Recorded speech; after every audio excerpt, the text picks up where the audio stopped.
Good evening everyone. स्वागत है आपका मेरे YouTube channel physics solution point पर।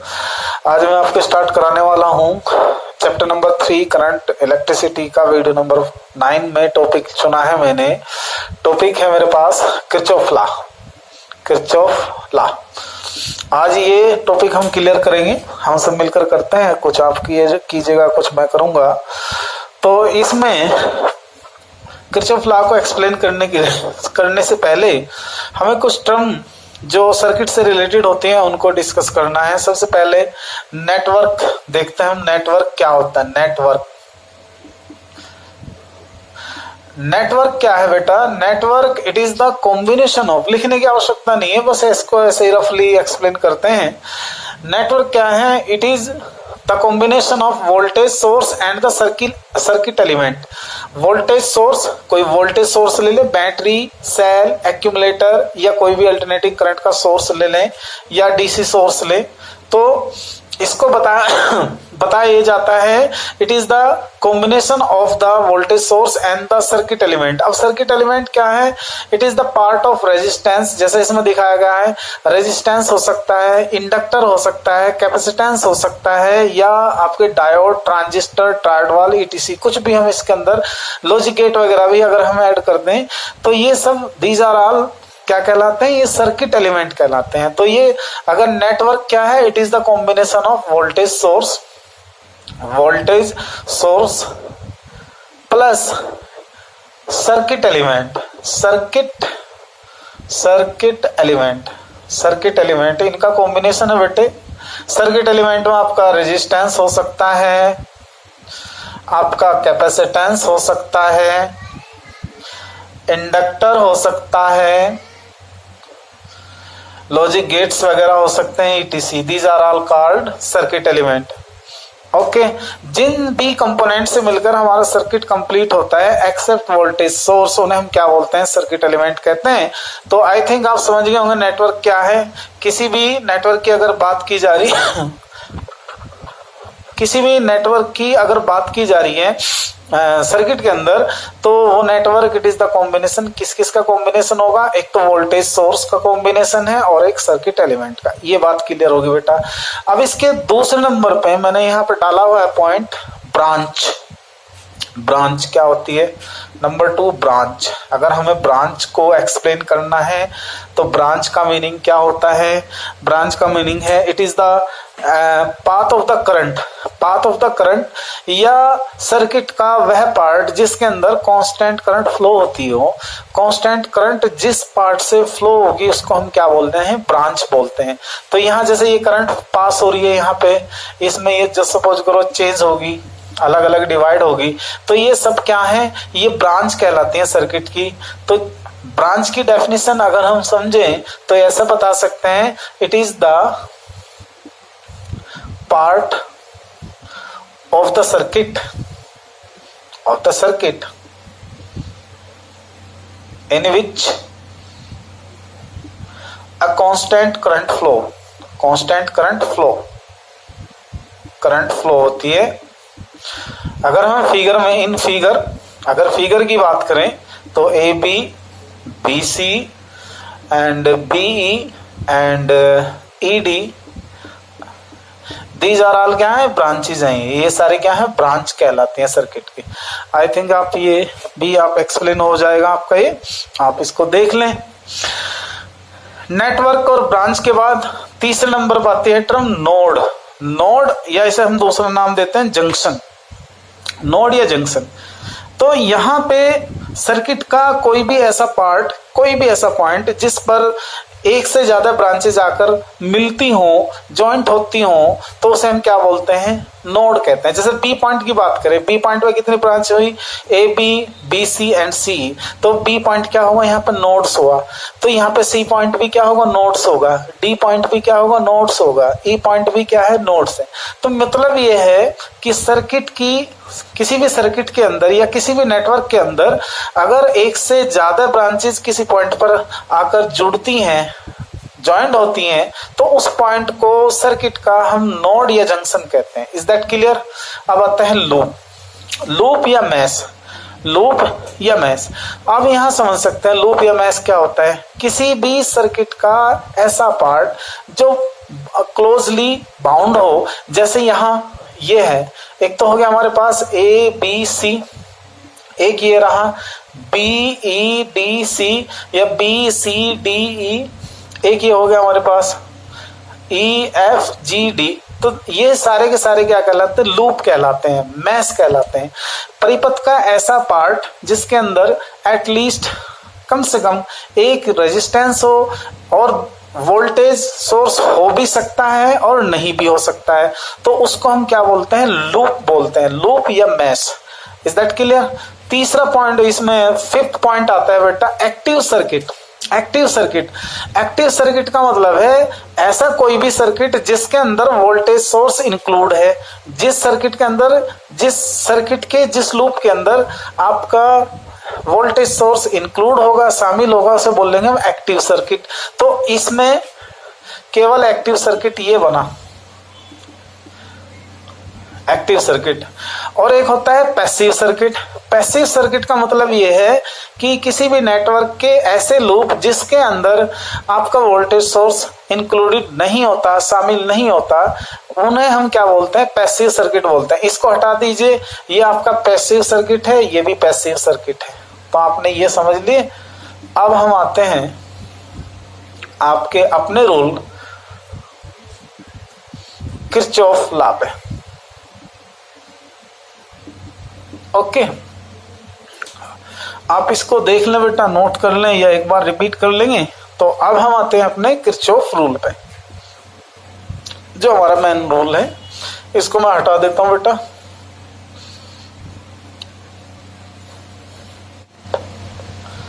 देखो बेटा, फर्स्ट लॉ जिसे हम जंक्शन रूल या करंट रूल के नाम से जानते हैं, या जिसे हम जंक्शन लॉ और करंट लॉ भी कह सकते हैं।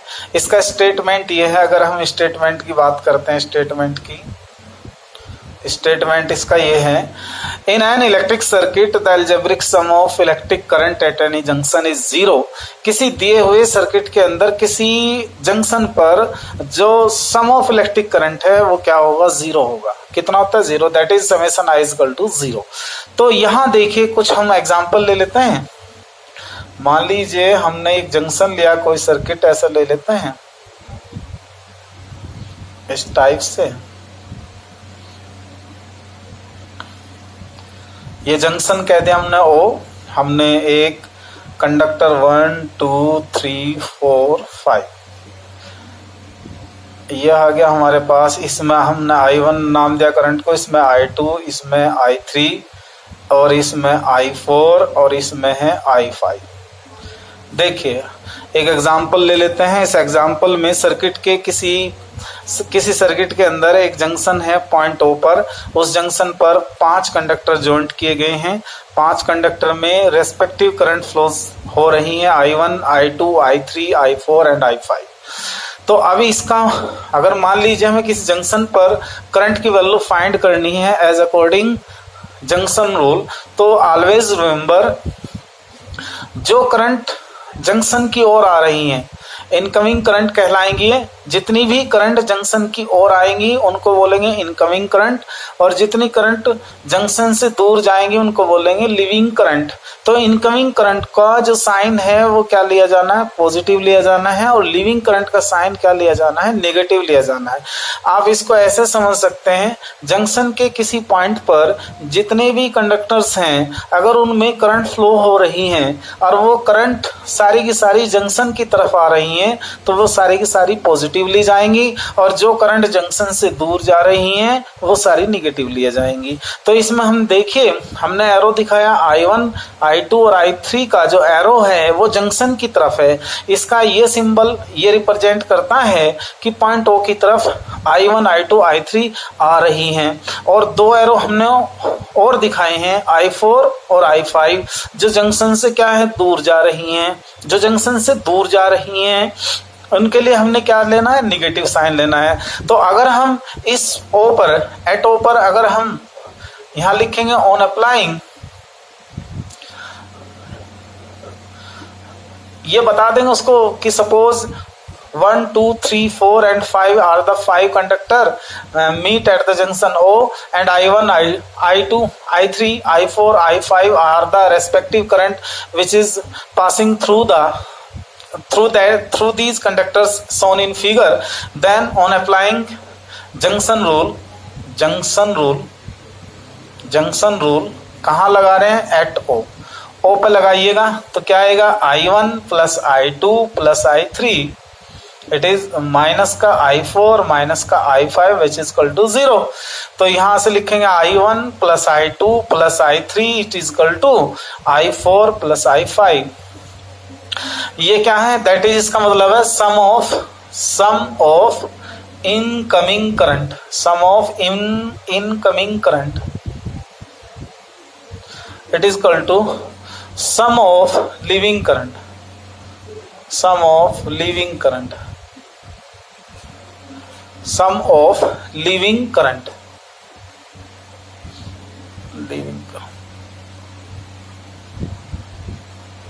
ये आ गया बेटा. इसको आप एक स्क्रीनशॉट ले लें इसका.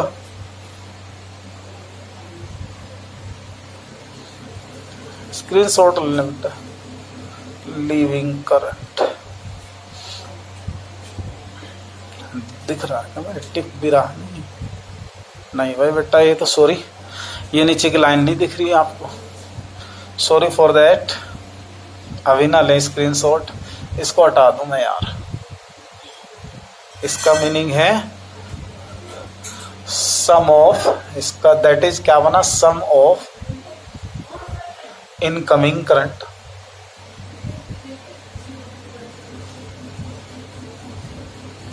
is equal to sum of leaving current. तो हम जंक्शन रूल का स्टेटमेंट इस प्रकार भी दे सकते हैं, इसे इस टाइप से भी डिफाइन कर सकते हैं.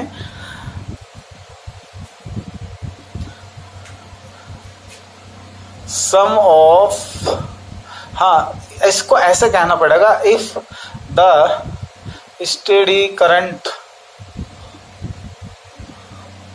flow through the junction,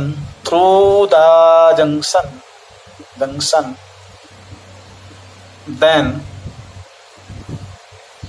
sum of incoming current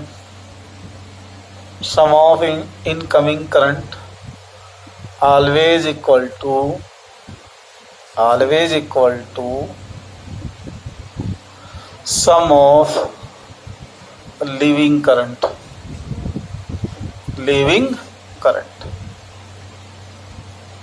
ये अब लें इसका स्क्रीनशॉट.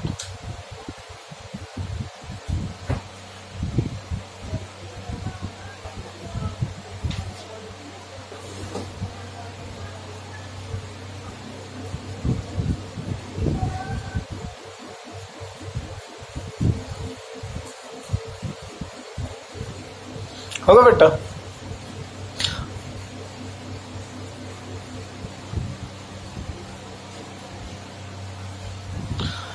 इसमें फर्दर बताता हूं थोड़ी सी बात.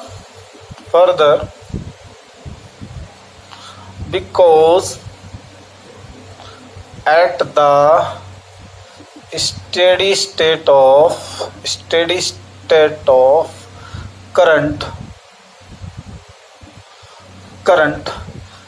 charge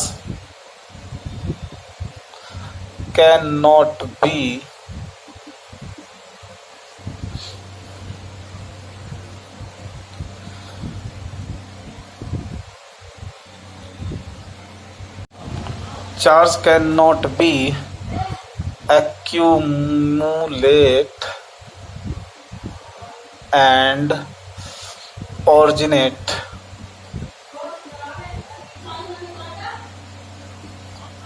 at the junction.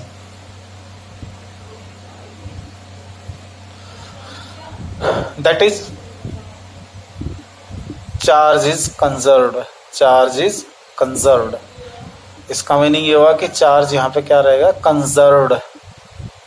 Hence, तो इसका मीनिंग ये हुआ, hence Kirchhoff first law, KCL law, Kirchhoff current law law.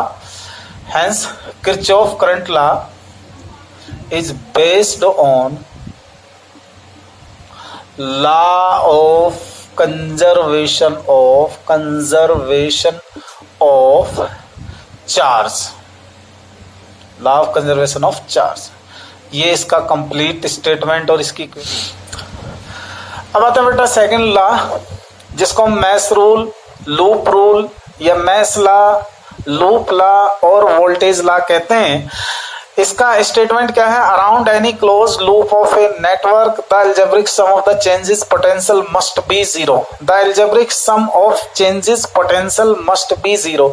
तो इसका मीनिंग ये है कि उस सर्किट के अंदर जितने भी आपके करंट एलिमेंट हैं विद वोल्टेज सोर्सेज, उन सभी के पोटेंशियल में जितना चेंज हुआ है उन सबका एल्जेब्रिक सम क्या होना चाहिए? जीरो होना चाहिए। तो इस स्टेटमेंट के अकॉर्डिंग इक्वेशन होगी ये। मैं तो स्टूडेंट को सभी को ये बताता हूं कि आप ये वाली डेफिनेशन याद रखें और इसकी ये इक्वेशन, क्योंकि हमें न्यूमेरिकल प्रॉब्लम करने में सबसे इजी ये रहती है। तो इसका स्टेटमेंट क्या है? The algebraic sum of the EMFs. अब ईएमएफ्स इन एनी लूप, किसी भी लूप के अंदर जितने भी सेल्स हैं या वोल्टेज सोर्सेज हैं उन सभी का net EMF is equal to the sum of the product of electric currents and resistance in it। जो उस लूप के अंदर जितने भी रेजिस्टेंस हैं और उसमें फ्लो होने वाली करंट का जो प्रोडक्ट का सम है वो किसके इक्वल होगा? उस क्लोज लूप के नेट ईएमएफ के इक्वल होता है। That is sigma it is equal to sigma I R. Please आप इसका स्क्रीनशॉट ले लें, क्योंकि अब इसको हम थोड़ा आगे बताएंगे। हटा देता हूं बेटा मैं।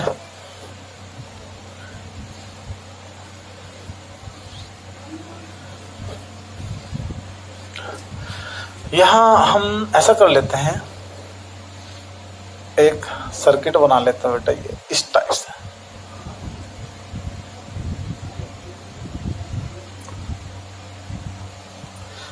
थोड़ा डार्क हो जाए ये तो अच्छा है।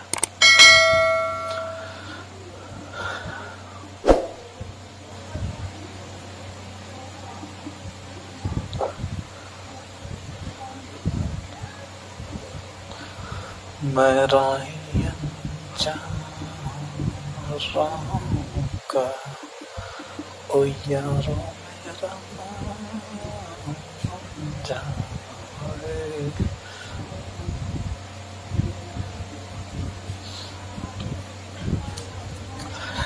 देखो बेटा, बड़ा सिंपल सा फंडा है इस रूल को लगाने के लिए। अकॉर्डिंग टू सेकंड स्टेटमेंट, ये वाला statement summation E it is equal to summation I R, इसको लगाने के लिए क्या सिंपल सा फंडा है? ऑलवेज रिमेंबर, आप करंट और रेजिस्टेंस की प्रोडक्ट का सम पॉजिटिव लेंगे if you move in the direction of electric current. जैसे ये हमने ट्रेसर लगाया हुआ है, ऐसे इसे ट्रेसर बोलते हैं। तो ये जब ट्रेसर हमें ऐसे लगाता हूं, हम इसको एंटी क्लॉकवाइज डायरेक्शन ले रहे हैं इस टाइप से। करंट की जो डायरेक्शन है वो क्या है इस सर्किट के अंदर? एंटी क्लॉकवाइज है, ऐसे, यानी कि हम ऐसे चलेंगे इस टाइप से। तो यहाँ पे करंट हुई I1। जब हम करंट की डायरेक्शन में हैं तो करंट और रेजिस्टेंस का प्रोडक्ट पॉजिटिव लेंगे। अगर हम करंट की अपोजिट डायरेक्शन में, यहां से आइए ऐसे इस टाइप से, आप जब इस डायरेक्शन में आएंगे, इसमें ऐसे चलिएगा तो करंट की डायरेक्शन होगी opposite.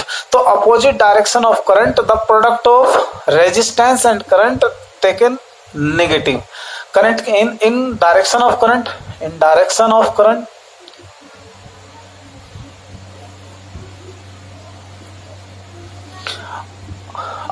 Product of I R क्या होगी? पॉजिटिव।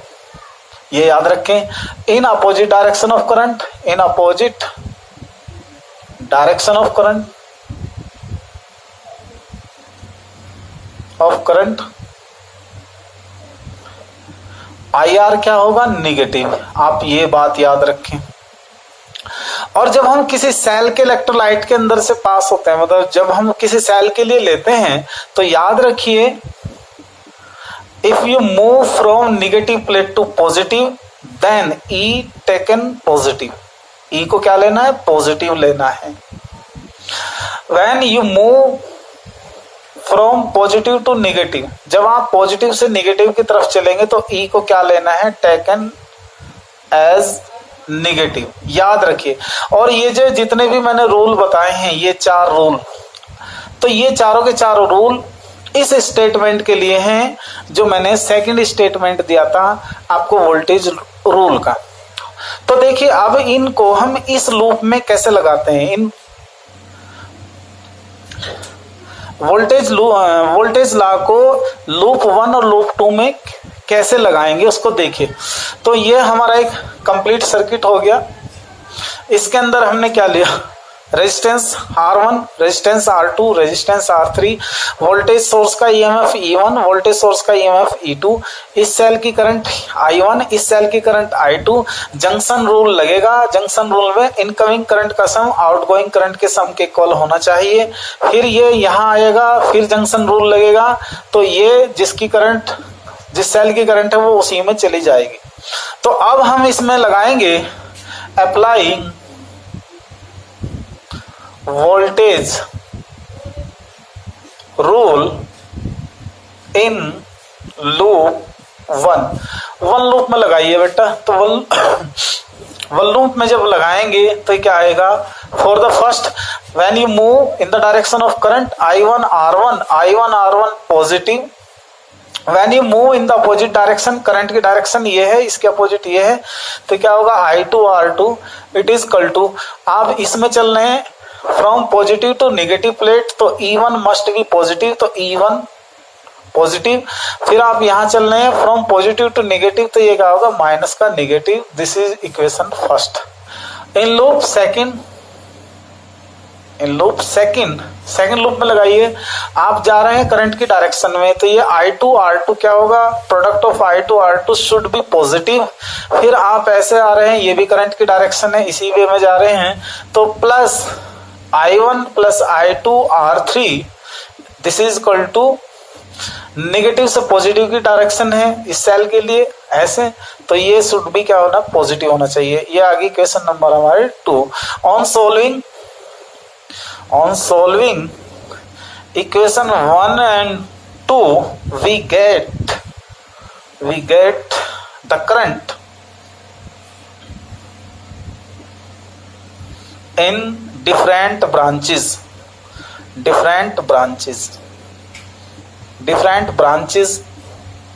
और हम ये भी बता सकते हैं कि सर्किट एलिमेंट में फ्लो होने वाली करंट का सम क्या, अलग अलग करंट कितनी आएगी।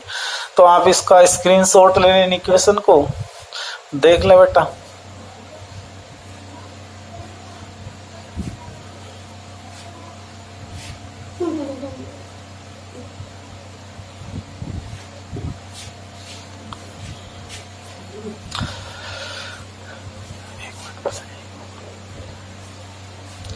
ओके बेटा, तो ये याद रखिएगा, आपने देखा कि ये भी एक एनर्जी है, this is also voltage energy, this is also voltage energy, this energy is equal to this energy. जो एनर्जी वोल्टेज सोर्स ने प्रोवाइड की है वो एनर्जी इसकी फॉर्म में सम हो जाती है। तो ये जो लॉ है आपका केवीएल लॉ कहता है, केवीएल का मतलब Kirchhoff voltage law is depends on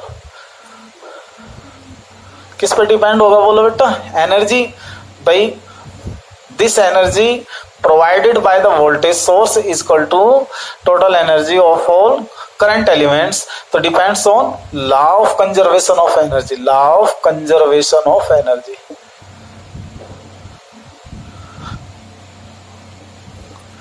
तो बेटा ये आज आपका किरचॉफ लॉ कंप्लीट हो गया।